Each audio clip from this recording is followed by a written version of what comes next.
சில நேரங்களில் எனக்கு ரொம்ப வருத்தமா இருக்கும். என்ன கோயில் பொங்க வச்சு கொண்டாடுறீங்க, கரும்பெல்லாம் வச்சுக்கிட்டு இருக்கீங்க, நீங்க என்ன வானத்தை பொத்துக்கிட்ட வந்த? நாம் அடிப்படையில் தமிழர்கள், அதற்கு பிறகுதான் கிறிஸ்தவர்கள். அதை மறந்துவிடக் கூடாது. அடிப்படையில் இந்த மண், வானத்திலிருந்து இங்கு விழுகின்ற தண்ணீர், நீர்நிலைகள், இந்த உடம்பை உருவாக்கியது இந்த மண் தான். மண்ணின் மைந்தர்கள் நாம், புழுதியின் புதல்வர்கள் நாம், தூசியின் தூதுவர்கள் நாம். பின்னி பிணைந்தது.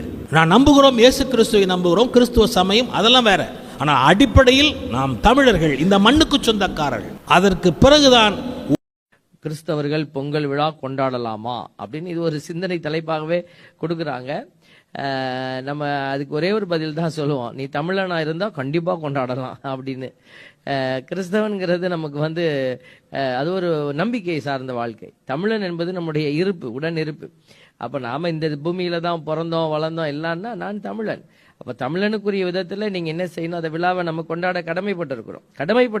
கொண்டாடலான்றதை விட கொண்டாடணும். நம்ம நான் இருந்த ஒரு கிராமத்துல கூட அந்த நாளை கொண்டாடும். அவங்க இன்னொரு நாள் வச்சிருந்தாங்கன்னா இன்னொரு நாள் வச்சுக்கோ, இன்னொரு நாள் பொங்கலாக்கி சாப்பிட்டா அந்தோனியார் கோச்சிக்க மாட்டார். அவர் அன்னைக்கும் அவர் ஆசீர்வதிப்பார். ஆனா இன்னைக்கு பொங்கல் விழா, இன்னைக்கு உலகமே ஒரே தமிழ்நாடே கொண்டாடிக்கிட்டு இருக்கு. நம்ம மட்டும் வேடிக்கை பார்க்க கூடாது. நீயும் வா, வேட்டியை கட்டிட்டு வா, சட்டையை போட்டு வா, கரும்பை கொண்டு வா, எல்லாம் சேர்ந்து கொண்டாடணும். அது ஒரு மகிழ்ச்சி. மக்களே சொன்னாங்க, இன்னைக்கு தான் எங்களுக்கு ஒரு நிறைவா இருக்கு, எல்லாரும் கொண்டாடும் போது நம்மளும் கொண்டாடும் போது இருக்கிற மகிழ்ச்சி, அது ஒரு ஆசீர்வாதம்.